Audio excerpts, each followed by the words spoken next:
3 semaines que je suis en léthargie totale. Comment dire? Ça en est passé les choses. Beaucoup. Vraiment beaucoup. J'avais commencé à filmer il y a 1 an et demi maintenant, je crois. J'avais tout supprimé.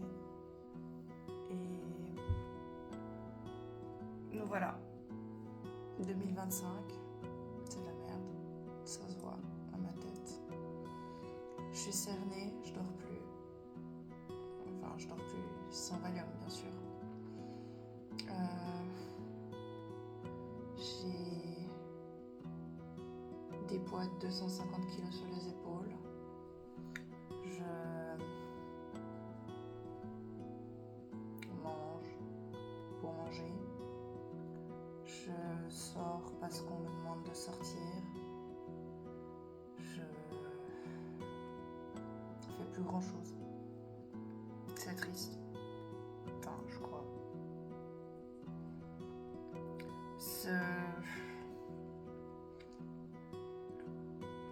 Je cherche en fait des raisons de me lever le matin, je cherche des raisons de me coucher le soir, je pense que c'est pour ça que je dors plus. J'ai plus envie d'appeler les gens, j'ai plus envie de leur écrire. C'est pas que j'ai plus envie, c'est que j'ai plus de raison de le faire.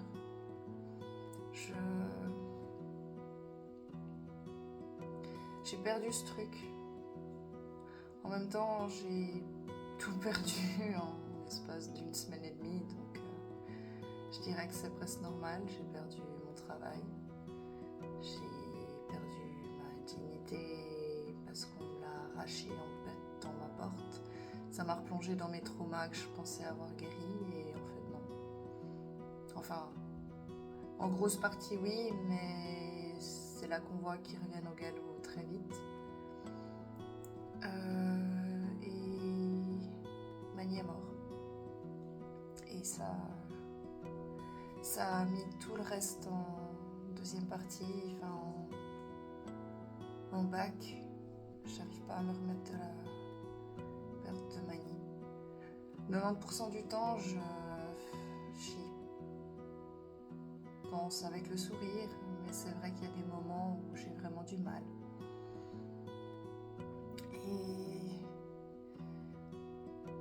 Et ouais, je me traîne pendant la journée.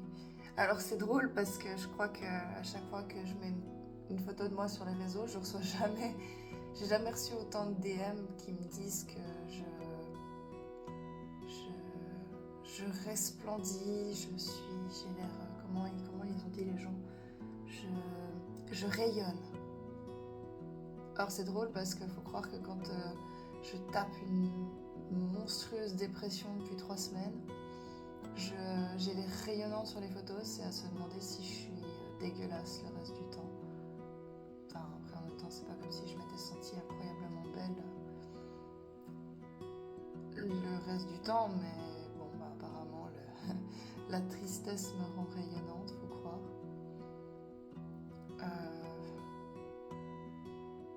Peut-être.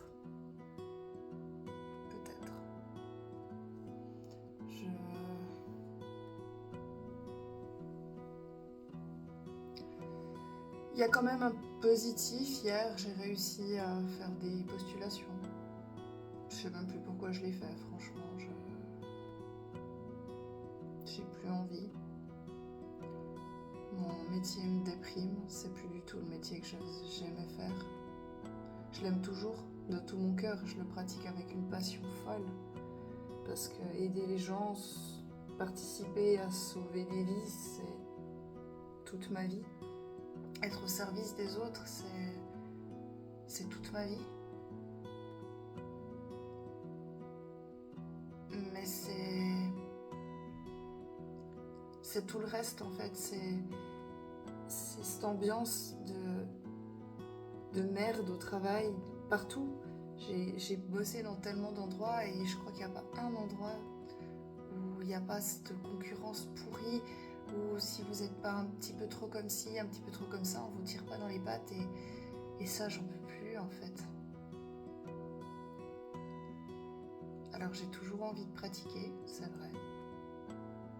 Je crois que je serai soignante jusqu'à ma mort, de toute façon, quoi qu'il arrive. J'aurai toujours envie de soigner les autres parce que pour moi la souffrance est impensable. Et... Mais c'est vrai que je sais plus. Je sais plus comment, je sais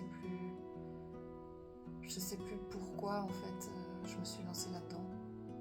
J'ai perdu celle que j'étais en fait quand je me suis lancée dans ce métier. Et je crois que le plus triste en fait c'est que maintenant j'ai perdu celle que j'étais tout court. Je sais plus qui je suis, je sais plus où je vais, j'avais des objectifs qui se sont envolés en 9 jours. En 9 jours, tout s'est envolé.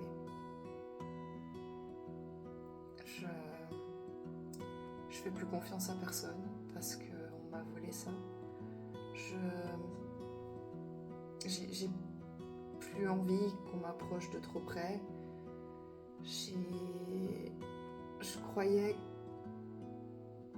compter et en fait non. Du coup, je sais plus trop pourquoi, je sais plus trop comment. J'ai envie de dire que ça, c'est un, comment je dirais, c'est une étape de vie, mais j'ai l'impression que c'est une étape de vie chez moi qui revient tous les 6 mois et j'en peux plus, je suis fatiguée. Je voudrais que ça s'arrête, j'en peux plus de voir ces cernes sur ma tronche. Je sais plus. Je sais plus pourquoi. Je sais plus comment. J'ai envie des fois que ça s'arrête parce que j'en ai marre. Parce que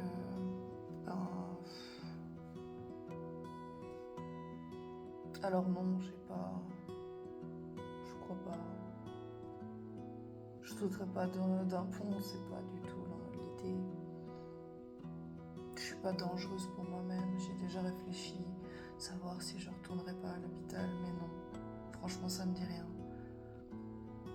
Ça me dit rien parce que de toute façon, si c'est pour être à l'hôpital, traité comme de la caque par des infirmières à la con qui n'ont rien à foutre d'être là, et puis des psychiatres qui sont juste là, disponibles 30 minutes toutes les 2 semaines, comme c'était le cas à l'époque, pour me gaver de médocs, me changer mes traitements, et puis non, aucun intérêt.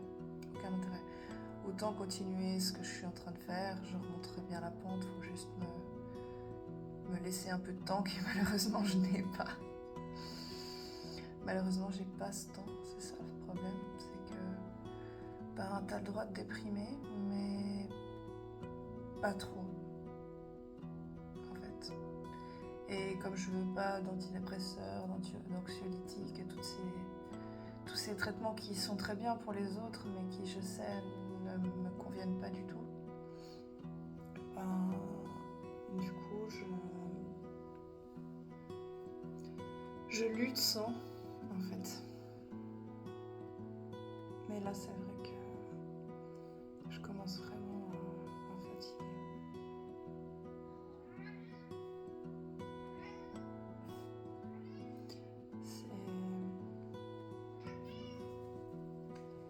C'est compliqué, c'est compliqué.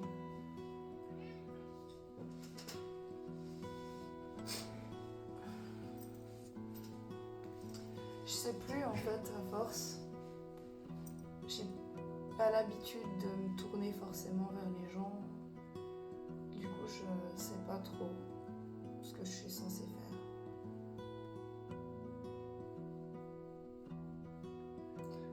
J'attends que le temps passe, j'attends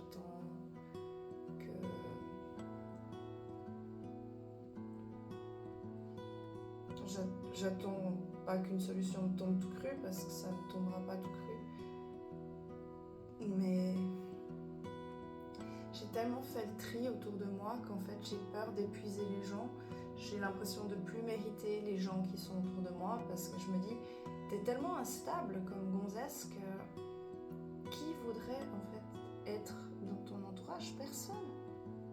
Personne. Qui a envie d'être ami avec quelqu'un qui repart à zéro dans sa vie tous les 6 mois? Personne. Ça donne pas envie d'être ami avec quelqu'un comme ça. Du coup, forcément, je m'isole. J'appelle pas à l'aide parce que c'est comme ça. Alors de temps en temps, j'essaye, j'envoie un message, coucou, comment ça va, qu'est-ce que tu deviens? Je sais pas dans quel espoir, quoi, parce que de toute façon, personne, dans un coucou, comment ça va, ou ça s'est bien passé ton voyage,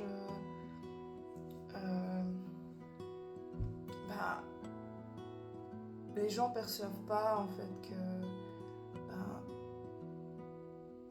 t'es à l'article du pétage de plomb. Et c'est normal, tu ne le dis pas, donc forcément, ils peuvent pas le deviner. Mais pour certains, c'est comme ça qu'on communique. Et malheureusement,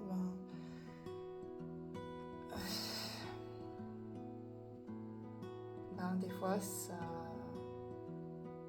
suffit pas. Et le pire, c'est quand on ne retourne pas à la question. Je crois que c'est encore ça le pire. Quand on s'intéresse à des gens, on leur donne une importance, et c'est la faute à personne, hein, c'est la faute qu'à nous, de se dire, on accorde une importance à des gens, sauf qu'en fait, on n'est pas important pour eux. Et en fait, ça prend du temps de réaliser ce genre de choses.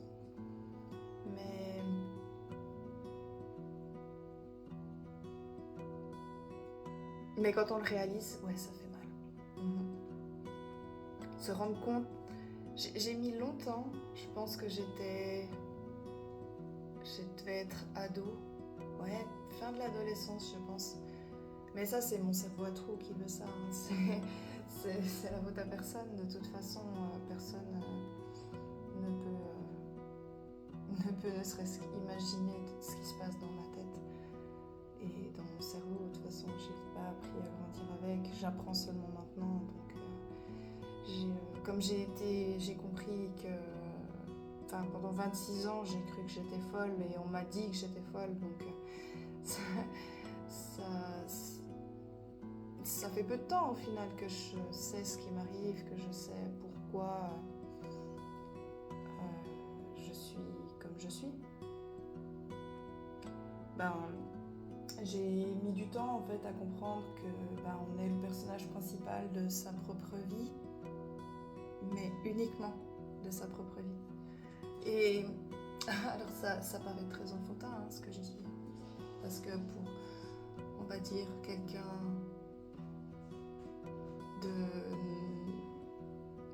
de typique, on va dire ça comme ça, ça il le sait dès le départ, qu'il est le personnage principal de sa vie, et puis que si lui il ferme la porte, le monde continue de tourner. Sauf que dans ma tête, pendant longtemps,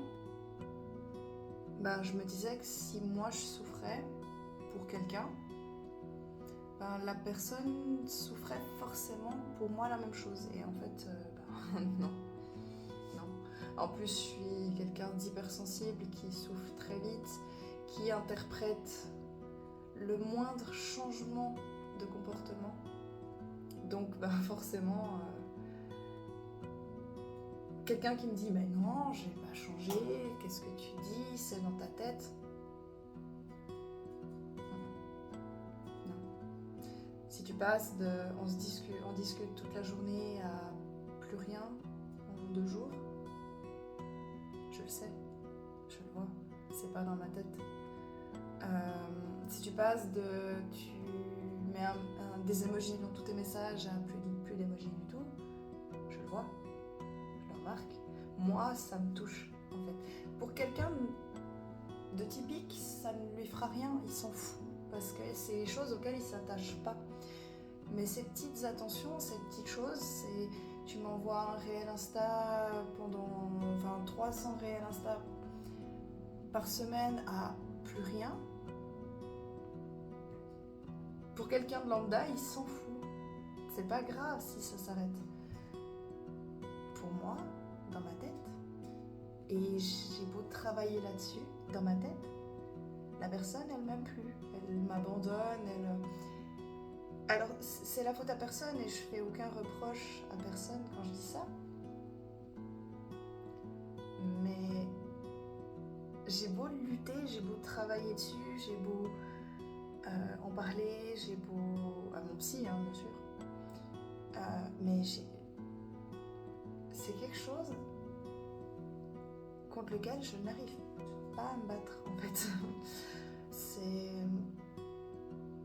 Ça m'empêche de dormir, ça m'empêche de réfléchir correctement, ça peut me figer pendant des heures.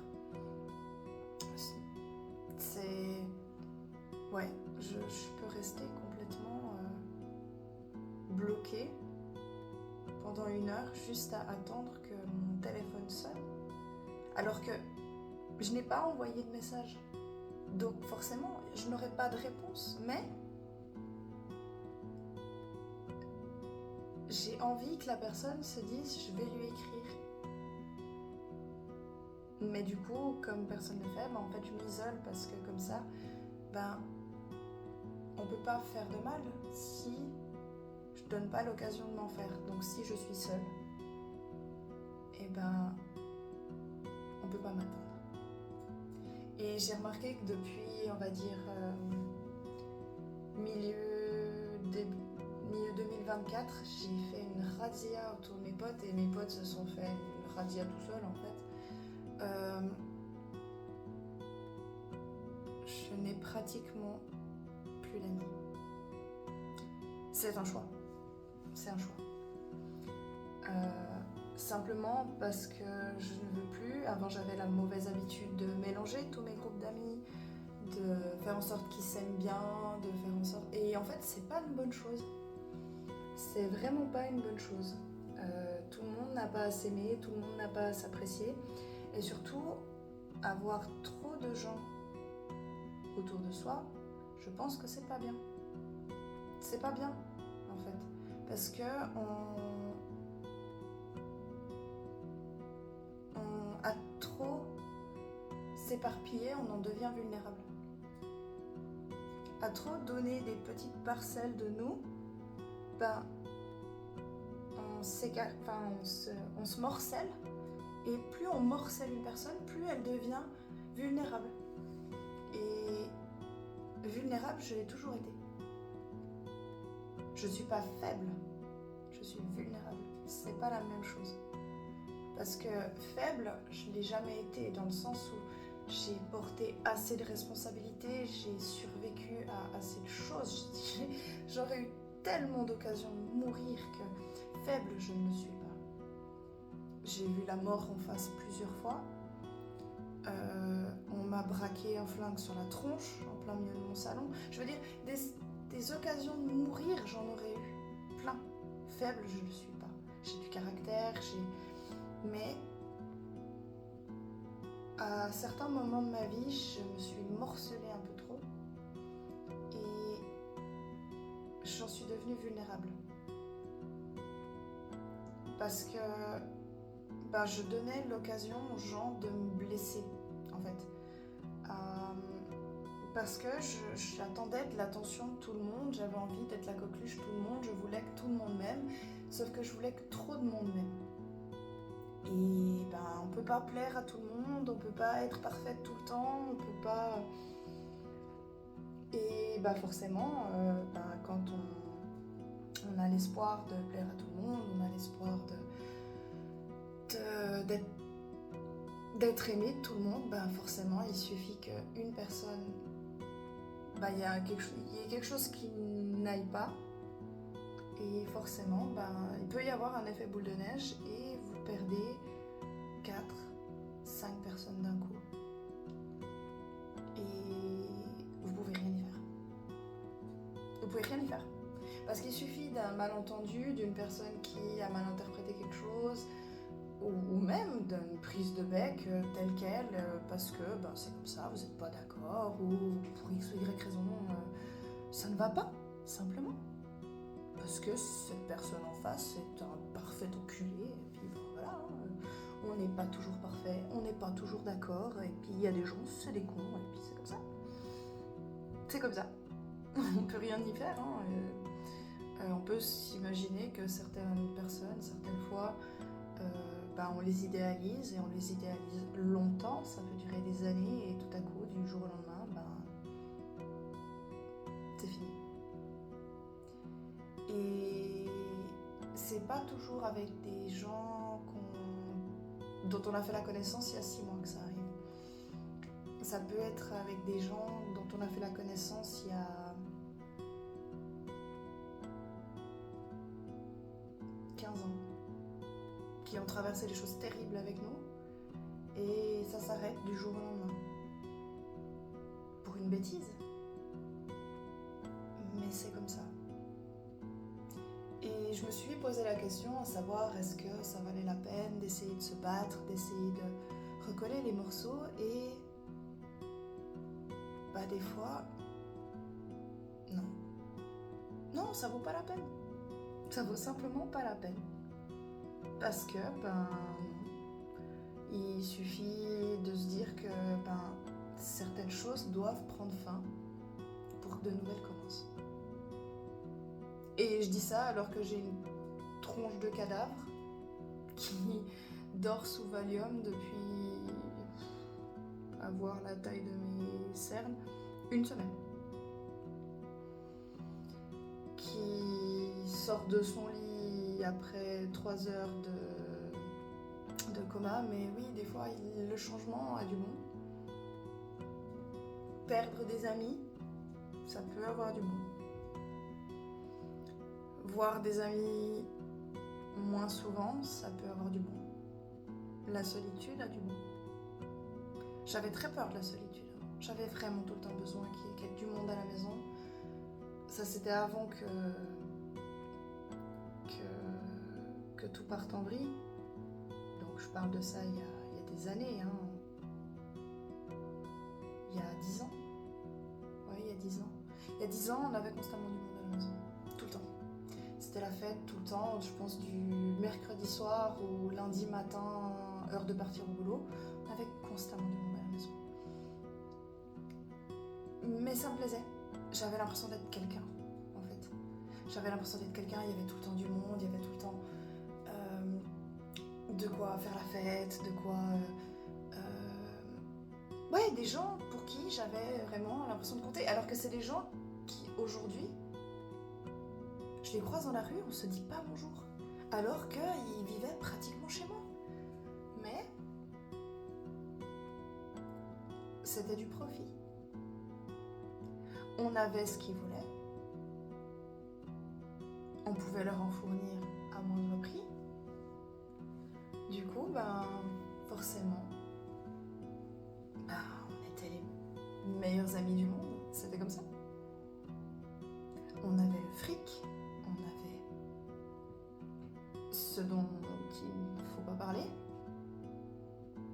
On avait tout.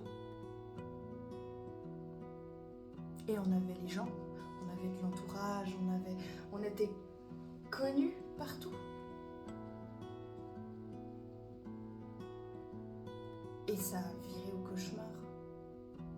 Moi, j'étais pas heureuse dans cette histoire. Parce que, au début, c'était les gens qu'on connaissait, c'était nos amis. Et les amis ont commencé à avoir leur vie, et ma vie a tourné au cauchemar. Et maintenant, je suis passée du tout au tout. J'ai tout viré. J'ai viré le mari connard.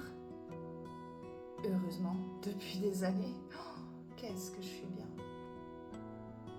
Qu'est-ce que je suis bien. Je revis. Je revis. Je pense que personne ne verra jamais cette vidéo, mais honnêtement, quand vous sentez que vous devez partir, c'est que c'est déjà trop tard. C'est que vous devriez déjà être loin depuis longtemps. Moi, si j'avais dû partir, j'aurais dû partir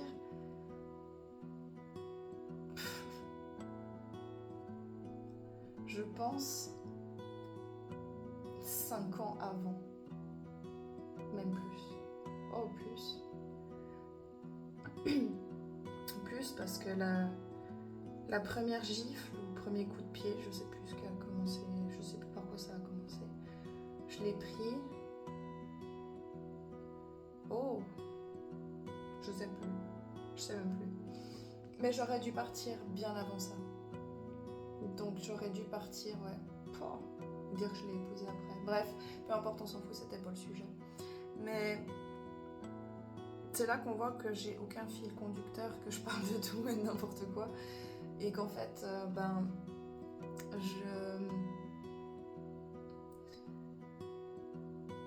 maintenant, j'aime beaucoup ma solitude. C'est vrai. Et je discutais de ça avec ma meilleure amie l'autre jour. Même quand je game sur ma Play, parce que j'adore ça. Parce que jouer à la Play me fait un bien fou, parce que je découvre des jeux qui sont incroyables, parce que j'y passe des heures, parce que je n'ai que ça à faire, vu que je n'ai plus mon chien. Il faut pas que je pleure maintenant.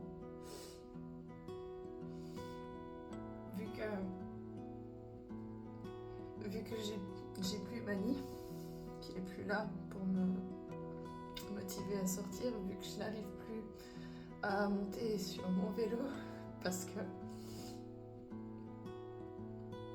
qu'il était là en fait à me regarder sur mon vélo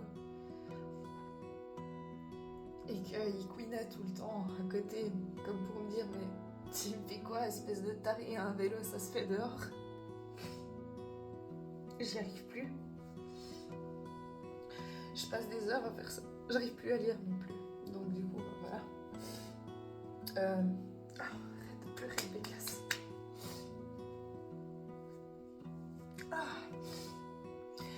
Du coup, je disais, je passe beaucoup de temps sur ma Play. Comme d'hab, je fais pas de vidéo avec des cuts, donc les larmes viendront toutes seules, c'est pas grave. Du coup, je joue à beaucoup de jeux multi. Mais en fait, je discutais de ça avec ma meilleure amie. On joue seul. Les jeux multi, j'y joue seul. Parce qu'en fait, j'aime pas jouer avec les gens. J'aime prendre mon temps, j'aime me promener dans les jeux, j'aime découvrir tranquillement, Du coup, je joue rarement avec des gens. C'est très rare. Vraiment. Faut vraiment que j'ai trouvé les bonnes personnes, les petites perles rares qui me donneront envie d'allumer mon micro et discuter avec eux. Parce que souvent j'ai remarqué que je suis vraiment passée du tout au tout, de la personne hyper sociable à la personne qui veut juste être tranquille dans son monde, qui veut juste récupérer ses morceaux et se construire. Parce que la personne hyper indépendante qui ne supporte pas de demander de l'aide, qui vraiment demande de l'aide une fois qu'elle s'est pété la gueule, 1 fois, 2 fois, 3 fois, qui va essayer de fixer son tableau au mur 4 fois avant de trouver, de demander à ce que quelqu'un vienne lui donner un coup de main parce que elle n'arrive pas en fait. Parce que le tableau est trop lourd ou simplement parce que c'est pas la bonne mèche. Elle n'a pas la bonne mèche pour percer le trou et puis voilà. C'est comme ça. Je ne supporte pas l'idée de dépendre de qui que ce soit. Et c'est vraiment quelque chose qui me terrifie, dépendre de qui que ce soit. Je veux pas, je veux plus.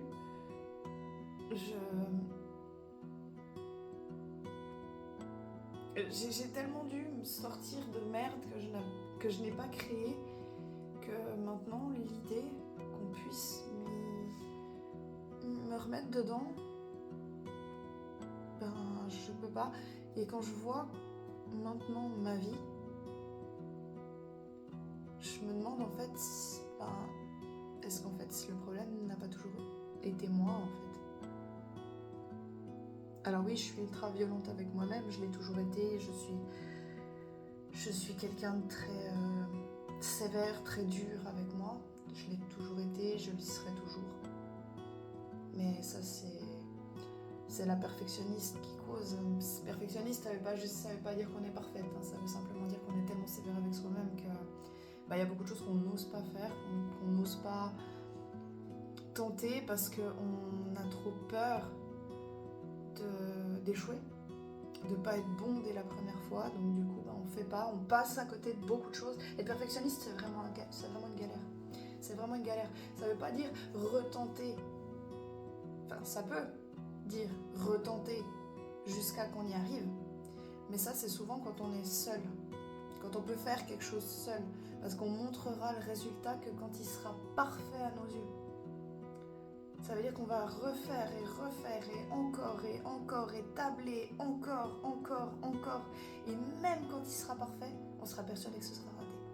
Parce que ce sera comme ça.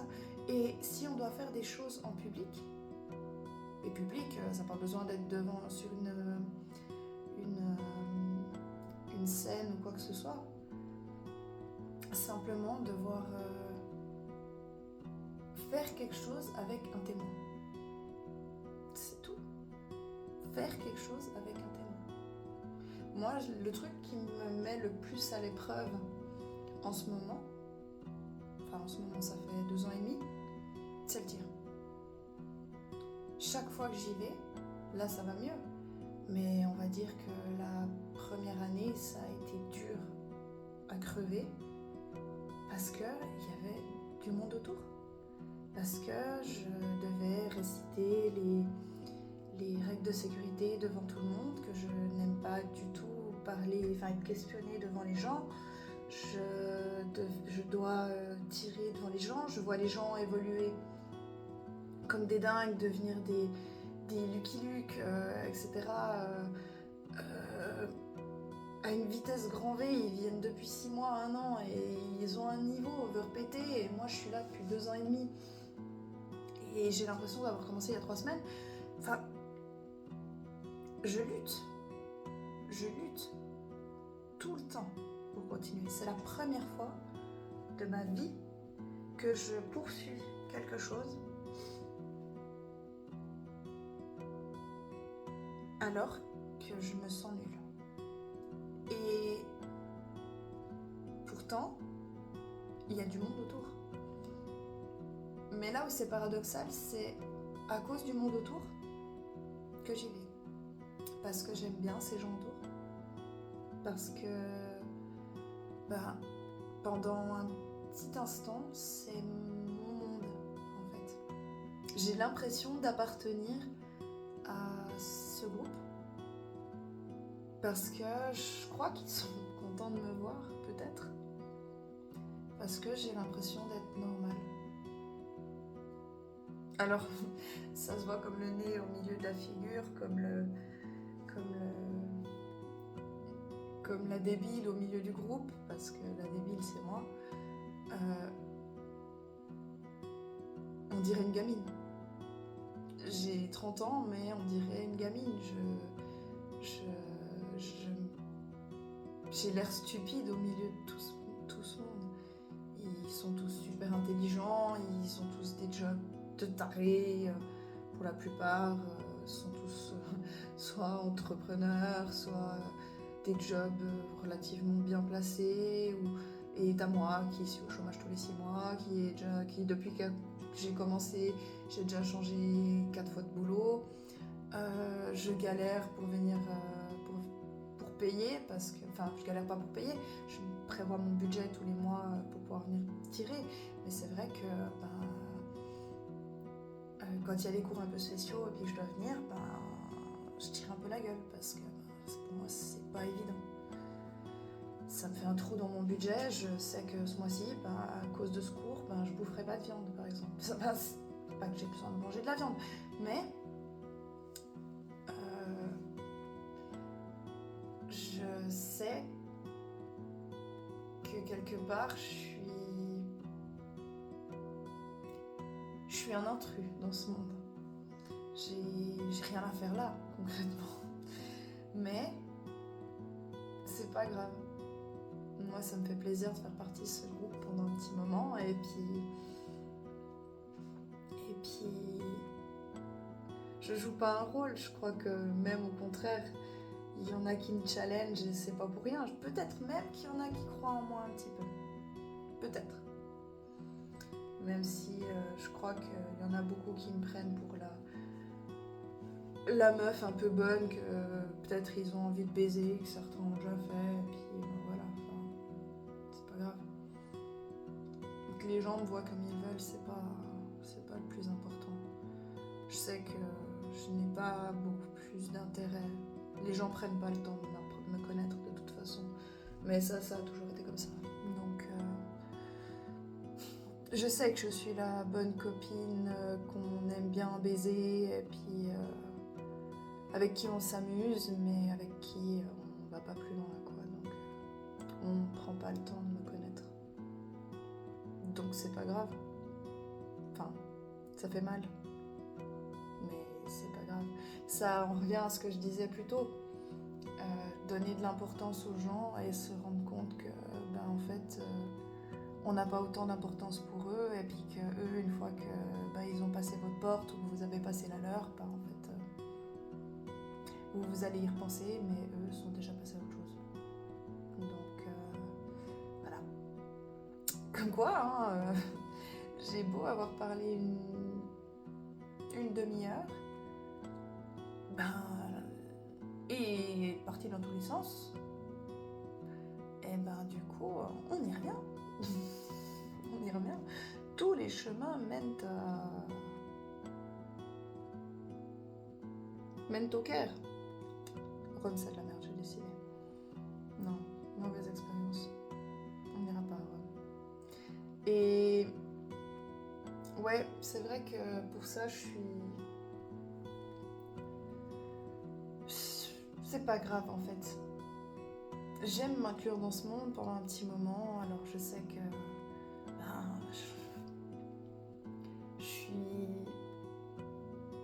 je suis un peu le canard au milieu du poulailler, mais c'est pas grave. C'est pas grave. Pendant 2 heures, une fois par semaine ou une fois toutes les 2 semaines, j'ai l'impression d'être quelqu'un de sympa, j'ai l'impression de faire partie d'un groupe chouette. Je discute, on me met pas à l'écart, et puis voilà, je m'amuse. Et puis si les gens me trouvent sympa, tant mieux. Je trouve ça plutôt cool. Donc, ouais.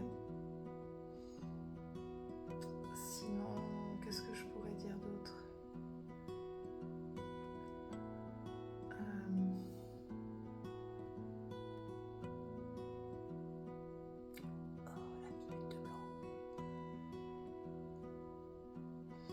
Sinon, j'ai pas dit à mes amis que je m'étais fait virer. Je pense que 90% des gens ne le savent pas, parce que j'ai pas osé le dire. En fait, c'est la raison pour laquelle j'ai été virée que j'ose pas dire, et je la dirai pas ici. Parce que comme on sait jamais ce qui se passe avec les vidéos sur internet, on va se taire, on va rien dire, parce que sait-on jamais.